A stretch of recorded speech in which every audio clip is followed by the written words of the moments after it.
Hello officers, क्या हाल चाल है आप सभी के। आज के इस वीडियो में हम बात करने वाले हैं एक स्टोरी के बारे में। एक बहुत ही शॉर्ट स्टोरी। और वो स्टोरी किससे रिलेटेड होगी? वो स्टोरी रिलेटेड होगी बैटल ऑफ प्लासी, जो कि हमने लास्ट वीडियो में कवर अप किया था, और एक बैटल ऑफ बक्सर के बारे में। ठीक है, एक शॉर्ट स्टोरी इन दोनों के बीच हम कनेक्ट करने वाले हैं। तो आप बहुत ही ध्यान से इस स्टोरी को सुनना और समझना। ठीक है, अब हम क्या जानने वाले हैं इस वीडियो में? हम जानने वाले हैं, जैसा कि हमने लास्ट वीडियो में पढ़ा, कि बैटल ऑफ प्लासी जो कि सिराजुद्दौला और ब्रिटिशर्स के बीच में हुआ था। ठीक है, और उसमें कुछ ट्रीटी साइन भी हुई थी, ट्रीटी ऑफ अलीनगर। ठीक है, उस ट्रीटी में क्या क्या चीज़ें हमने पढ़ी थी? ट्रीटी जो साइन हुई थी उसमें ब्रिटिशर्स ने, जो क्या बोलते हैं, रॉबर्ट क्लाइव जो अपनी आर्मी लेकर इंडिया पर जब सिराजुद्दौला से अपना रिवेंज लेने आए थे, तो एक ट्रीटी साइन हुई थी। उस ट्रीटी में क्या क्या चीज़ें थी? ब्रिटिशर्स ने सबसे पहले डिमांड रखी, मेरा पहले डैमेज जो कंपेंसेशन है वो आप मुझे दोगे। ठीक है, पहली चीज उन्होंने ये कही थी। दूसरी चीज, उन्होंने अपनी फ्री ट्रेड करने की परमिशन मांगी थी। और तीसरी चीज उन्होंने साइन करी थी कि हमें अपने क्वाइंस बनाने की परमिशन दो। ठीक है, इन सभी चीजों के लिए ट्रीटी साइन हो गई थी। ठीक है, तो अब इसके बाद और आगे की क्या क्या चीजें हुई वो हम पढ़ने वाले हैं। पहली चीज, हम कुछ की पॉइंट्स पढ़ने वाले हैं। देखो, जब सिराजुद्दौला को हरा दिया गया, ठीक है, और वहां पर मैंने आपको कुछ 5-6 लोगों के नाम बताए थे, जिसमें एक नाम आपको अगर याद हो तो मैंने मीर जाफर का इंट्रोडक्शन दिया था। ठीक है, मीर जाफर कौन थे? मीर बख्शी थे। यानी मीर बख्शी कौन लोग होते हैं? किसी भी स्टेट की इंडियन जो आर्मी होती है उसके हेड होते हैं, उसके लीडर, उसके गवर्नर होते हैं। ठीक है, तब क्या हुआ? तो मीर बख्श, तो जब सिराजुद्दौला को डिफीट कर दिया गया, तो अब वहां के, देखो, मीर जाफर भी कहीं ना कहीं बंगाल का नवाब बनना चाहता था। ठीक है, तो जब सिराजुद्दौला को डिफीट कर दिया गया, तो अब मैंने आपको बताया था कि भाई अब बंगाल के राजा या नवाब कौन बनने वाले हैं? मीर जाफर बनेंगे। लेकिन मीर जाफर कहीं ना कहीं एक सोवरेन किंग नहीं था। सोवरेन किंग का मतलब ये था कि वो खुद डिसीजन मेकर नहीं था। वो खुद डिसीजन लेने के कैपेसिटी में नहीं था, उसके पास वो पावर्स ही नहीं थी। ठीक है, ब्रिटिशर्स ने उसको कहीं ना कहीं राजा या नवाब बना तो जरूर दिया था, लेकिन वो एक कहीं ना कहीं एक पपेट किंग था। यानी कि ब्रिटिशर्स जो भी उससे कहेंगे वो बस वही करेगा। ठीक है, अब जब सिराजुद्दौला ने जो क्या बोलते हैं ट्रीटी साइन कर ली थी, तो अब जो डैमेज कंपनसेशन था या वो जो बंगाल की हर एक चीज है वो कौन संभालने वाला था? वो संभालने वाला तो मीर जाफर था। कहीं ना कहीं बंगाल का एक वो केयर टेकर बन चुका था। अगर मैं कहूं कि भाई एक केयर टेकर ही था मीर जाफर। ठीक है, कि भाई देखो, अब नाम का किंग था ना, बट इन्फ्लुएंस किसका था? ब्रिटिशर्स का था ऑब्वियसली। ठीक है, तो क्या क्या फायदे हुए ब्रिटिशर्स को बैटल ऑफ प्लासी होने के बाद? ठीक है, सबसे पहले वहां पर ब्रिटिशर्स की पावर बढ़ गई। मतलब जो भी डिसीजन लेगा कौन लेंगे? ब्रिटिशर्स लेंगे। जो भी चीजें करेंगे वो कौन लेगा? ब्रिटिशर्स करेंगे। ठीक है, वहां की जो पैसा है वो किसके पास जाएगा? ब्रिटिशर्स के पास जाएगा। ठीक है, अब ये सारी चीजें हुई। दूसरी चीज, drain of wealth of Bengal. Drain of wealth of Bengal का मतलब यहाँ पर वहां पर अनाप शनाप पैसा, ब्रिटिशर्स के पास अच्छा खासा पैसा आ रहा था, और वो सारा पैसा कहाँ जा रहा था? ब्रिटेन जा रहा था। ठीक है, और जितने भी वहां पर रिसोर्सेज थे बंगाल के, वो सारे किसके अंडर में आ रहे थे? ब्रिटिशर्स उसको एंजॉय कर रहे थे, सारे रिसोर्सेज को अपने ब्रिटेन भेज रहे थे, खुद यूज कर रहे थे। तो अच्छा खासा, मतलब पैसा भी बहुत ज्यादा अच्छा खासा ब्रिटिशर्स के पास आ रहा था। ठीक है, ये बहुत सारे जो फायदे थे वो ब्रिटिशर्स को हो रहे थे। ठीक है, और मैंने आपको बताया कि सिराजुद्दौला एक लास्ट सोवरेन किंग था बंगाल का। यानी कि उससे पहले जो और भी किंग्स रहे हैं वो भी सोवरेन किंग्स थे, लेकिन सिराजुद्दौला इंडिया का यानी बंगाल का लास्ट किंग था जो कि सोवरेन था, जो खुद से डिसीजन लेने में सक्षम था, जो खुद से चीजें करता था। उसके बाद जो मीर जाफर जो रहा, क्या बोलते हैं, मीर जाफर तो सिर्फ एक पपेट किंग बनकर रहा। ठीक है, अब मीर जाफर का जो टाइम पीरियड था वो 1757 से लेकर 1760 था। ठीक है, अब कहीं ना कहीं अगर आप ये भी देखो कि ब्रिटिशर्स पॉलिटिकली अच्छा खासा रूल करने लग गए थे बंगाल पर। ये कुछ की पॉइंट्स थे जिससे आपको मैंने बताया कि बैटल ऑफ प्लासी जब एंड हुआ, उसके साथ क्या क्या चीजें ब्रिटिशर्स के अंडर में आई, ब्रिटिशर्स ने कैसे बंगाल को अपने मतलब के लिए, अपने फायदे के लिए यूज किया, रिसोर्सेज यूज किए, वहां का सारा पैसा अपने अंडर में ले लिया। ठीक है, और फिर वो अच्छा खासा पावरफुल बन चुके थे। अब आप अगर यहाँ पर इंडिया का मैप देखो, इंडिया में आप ये देखो, ये हिस्सा बंगाल का है। लेकिन इस बंगाल के हिस्से पर क्या हुआ? जब सिराजुद्दौला को हरा दिया, बंगाल कहीं ना कहीं तो ब्रिटिशर्स के अंडर में ही था। बट ब्रिटिशर्स चाहते तो इसको क्या बोलते हैं, बंगाल पर अच्छा खासा राज कर सकते थे, रूल कर सकते थे। लेकिन ब्रिटिशर्स ने ऐसा नहीं किया। मतलब अगर सपोज मैं अगर किसी जगह पर रूल करूंगा तो उस जगह का नाम अपने हिसाब से बदलूंगा ना, अपने नाम पे उस जगह का नाम रख दूंगा। लेकिन ब्रिटिशर्स ने ऐसा नहीं किया। ब्रिटिशर्स ने बंगाल को ब्रिटिश इंडिया के नाम से नहीं उसकी उपाधि नहीं दी, उसको ब्रिटिश इंडिया नहीं बनाया। ठीक है, बंगाल को ब्रिटिशर्स ने बेस्ट, मतलब ऑटोनोमस जो स्टेट था, ठीक है, ऑटोनोमस स्टेट ही रहने दिया बंगाल को, उसको उस पर रूल करके उसको अपना नाम नहीं दिया, ब्रिटिश इंडिया नाम नहीं दिया। अब ये क्यों नहीं दिया, इसके पीछे क्या कहानी थी? इसके पीछे की कहानी सिंपल सी ये थी गाइस कि ब्रिटिशर से ऐसा पूछा गया कि भाई आपने ऑटोनोमस स्टेट क्यों रहने दिया, आपने इस पर कब्जा क्यों नहीं किया, या फिर इसको ब्रिटिश इंडिया क्यों नहीं बनाया? ठीक है, ये तो आपका जीता हुआ स्टेट है। तो ब्रिटिशर्स ने कहा देखो, अगर मैं रूल करूंगा या मैं उसको ब्रिटिश इंडिया नाम दे दूंगा तो मुझे सारी वहां की सारी चीजें देखनी पड़ेंगी, वहां का जो भी इंफ्रास्ट्रक्चर है, जो भी मैनेजमेंट है, जो भी वहां के लोग हैं, उन सब की हमें शिकायतें सुननी पड़ेंगी, मुझे सारा मैनेजमेंट देखना पड़ेगा, वहां पे जितने खर्चे होंगे वो सब मुझे करने पड़ेंगे। ठीक है, और वो सब मगजमारी मेरे से होती नहीं। ठीक है, तो ये सारी चीजें मैंने भाई मीर जाफर के हाथ में सौंप दी, भाई तुम देखो ये सारी चीजें, मुझे तो सिर्फ पैसों से मतलब है। मतलब ब्रिटिशर्स का बस इतना था कि ये सारी चीजें मैंने मीर जाफर को सौंप दी, वहां की शिकायतें, वहां के लोगों को हैंडल करना, वहां हर एक चीज को देखना, बट उस तुम्हारे पास जो भी पैसा है वो सारा पैसा तुम मुझे भेजते रहोगे।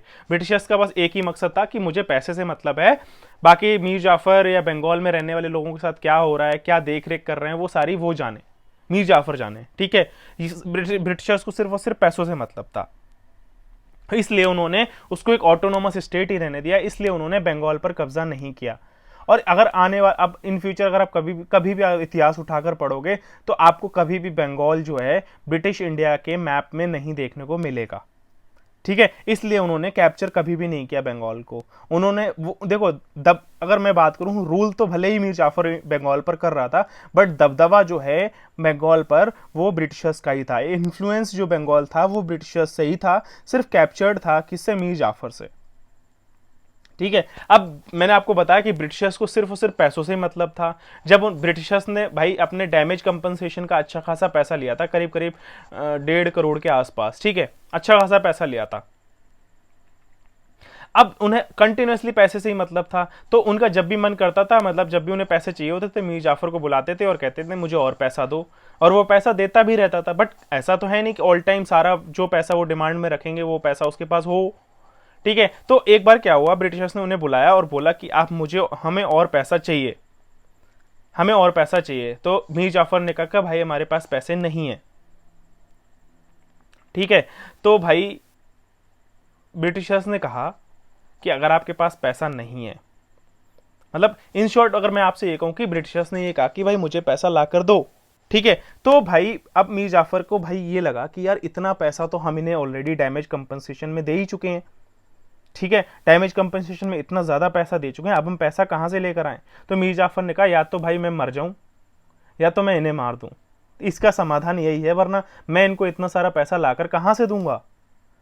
तो मीर जाफर ने कहा अब तो यार मैं फंस गया हूं, बहुत बुरी तरह से फंस गया हूं। तो मीर जाफर किसके पास गए? मीर जाफर गए डच के पास और कहा कि एक काम करते हैं हम दोनों, देखो मैंने आपको बताया मीर जाफर मीर बख्शी था, आर्मी का हेड था, तो भाई कहीं ना कहीं मीर जाफर ने क्या किया, मीर जाफर गया डच के पास, मीर जाफर ने डच से हाथ मिलाए। ठीक है, हाथ मिलाए और कहा कि हम दोनों मिलकर इन ब्रिटिशर्स को यहां से भगा देते हैं। लेकिन ऐसा नहीं हुआ, ब्रिटिशर्स ने डच को भी हरा दिया, यानी कि बैटल ऑफ चिंसूरा हुआ, जिसमें ब्रिटिशर्स ने जो है वो डच को 1759 में भगा दिया। अब भाई मीर जाफर फिर से अकेला रह गया, ब्रिटिशर्स की सटक गई, ब्रिटिशर्स ने बोला तू इधर आ, तूने हमें धोखा दिया, मतलब तू हमारे साथ रह के भी तूने हमें धोखा दिया, तेरा हमें कुछ ना कुछ करना पड़ेगा, तेरे लिए कौन सी सजा अच्छी रहेगी हम वो डिसाइड करते हैं, तब तक के लिए थोड़ा तू आराम कर, हम चीजें देखते हैं और तुझे हम पनिश करेंगे। तो भाई मीर जाफर ने कहा कि सर हमसे गलती हो गई, ऐसा दोबारा नहीं होगा, मतलब पता नहीं मेरी बुद्धि सटक गई थी, मैंने ऐसा क्यों सोचा, ये वो भीख मांगने लगा अपनी जिंदगी की, इस तरह से चीजें वो करने लगा। ठीक है, तो अब उसके बाद क्या हुआ, जब डच को ब्रिटिशर्स ने भगा दिया, ठीक है, तो मीर जाफर बचा, मैंने आपको बताया। तो अब ब्रिटिशर्स ने बोला कि चलो उसको बुला के लाओ, तो भाई मीर जाफर अपनी जिंदगी की भीख मांगने लगा। लेकिन उसी के साथ साथ क्या हुआ, 1760 में मैंने आपको बताया था, थर्ड कार्नेटिक वॉर अगर मैंने आपको पढ़ाया तो उसमें मैंने आपको बताया था कि बैटल ऑफ वॉन्डी वॉश हुआ था, थर्ड कार्नेटिक वॉर, जो कि हुआ था ब्रिटिशर्स और फ्रांस के बीच, ब्रिटिशर्स वर्सेस फ्रांस। ठीक है, और उसमें मैंने आपको थर्ड कार्नेटिक अच्छे से डिटेल में पढ़ाया हुआ है, जिन्होंने भी नहीं देखा वो स्टार्टिंग से जाकर प्लेलिस्ट देख सकते हैं, या फिर अगर कोई इंपॉर्टेंट टॉपिक्स पढ़ना चाहते हैं तो वो आपको प्लेलिस्ट में देखने को मिल जाएगा। ठीक है, तो थर्ड कार्नेट जब 17, तो ब्रिटिशर्स ने कहा मीर जाफर से तब तक तू रहे, तेरे लिए पनिशमेंट कौन सी सही रहेगी, क्या देनी है, क्या करना है तेरा, उसका हम हिसाब लगाते हैं, फैसला करते हैं हम सब आपस में मिलकर। ठीक है, लेकिन क्योंकि ब्रिटिशर्स को पता था कि ये अकेला है, इसको कभी भी फूंक मार के उड़ा देंगे, कोई बड़ी बात नहीं है, ठीक है। लेकिन उसी बीच क्या हुआ, 1760 में जो ब्रिटिशर्स के ऊपर अटैक किसने कर दिया, फ्रांस ने अटैक कर दिया, थर्ड कार्नेटिक वॉर यानी कि बैटल ऑफ वेंडी वॉश, ठीक है। अब उसी बीच जब ये ब्रिटिश थर्ड कार्नेटिक वॉर चल रहा था, तो जो रॉबर्ट क्लाइव गवर्नर थे वो भाई छुट्टी पे चले गए कुछ टाइम के लिए, ठीक है, 3-4 साल के लिए करीब करीब वो छुट्टी पे चले गए। तो उस बीच जो ब्रिटिश इंडिया यानी कि जो ब्रिटिशर्स थे इंडिया में, उसमें वहां का गवर्नर कौन बना, वहां के गवर्नर बने हेनरी वेनिस्टार्ट। रॉबर्ट क्लाइव तो छुट्टी पे चले गए, तब उस टाइम के लिए जो ब्रिटिशर्स के जो गवर्नर बने इंडिया में, उनका नाम था हेनरी वेनिस्टार्ट, ठीक है। अब इनकी क्या कहानी है, हेनरी वेनिस्टार्ट गवर्नर बने तो भाई इन्होंने देखा कि भाई इन्होंने क्या किया, मीर जाफर को फिर से बुलाया अपने पास कि तू इधर आ, तूने हमें धोखा दिया, तूने हमारे साथ चीट किया, तूने ये किया वो किया, फलाना किया धमाका किया, मतलब बहुत सारी उससे शिकायतें लगाई वापस से, वो सेम कंडीशन सारी चीजें। फिर हेनरी ने भी यही कहा कि एक काम कर, तू हमें लाकर पैसा दे, हमें पैसा चाहिए। तो भाई मीर जाफर चला गया। फिर कुछ टाइम बाद कुछ अता पता नहीं हुआ मीर जाफर का कि कहाँ गया, क्या कर रहा है, पैसा लाकर नहीं दिया अभी ये वो। तो फिर मीर जाफर को वापस से बुलाया गया, उससे पूछा भाई तू पैसे लाकर क्यों नहीं दे रहा है, हमें पैसे चाहिए। तो मीर जाफर ने कहा कि सर हमारे पास पैसे नहीं हैं, हम कहाँ से लाकर दें। तो भाई हेनरी ने कहा अब एक काम कर, तू बंगाल छोड़कर भाग जा यहाँ से, ये तेरी पोस्ट जो थी बंगाल में, अब तू यहाँ का राजा वाजा नहीं है, नवाब नहीं है, तो यहाँ से भाग जा। तो वहां के उनके साथ के लोगों ने पूछा कि जब इसने हमारे साथ चीट किया तो आपने इसे मारा क्यों नहीं, इसे भगा क्यों दिया, इसे बेइज्जत क्यों किया। तो भाई हेनरी ने कहा इसके पास अब पैसा नहीं है, अब हमें इसकी जरूरत नहीं है, ठीक है। तो इससे आपको ये बस एक बात पता चल रही होगी, ब्रिटिशर्स को सिर्फ और सिर्फ पैसों से मतलब था। जब भाई उसके पास पैसा ही नहीं है तो उसको क्यों रखना, उसका करना क्या है हमें। तो भाई उन्होंने हेनरी ने भगा दिया कि भग जाए यहाँ से, ठीक है। और क्योंकि उसे पता चल गया, हेनरी को पता चल गया था कि अब इसके पास पैसा नहीं है, ये अब नल्ला है, ठीक है। तो ये कहानी थी मीर जाफर की, मीर जाफर को भगा दिया गया। उसके बाद थर्ड कार्नेटिक वॉर भी हुआ, बैटल ऑफ वेंडी वॉश, ठीक है।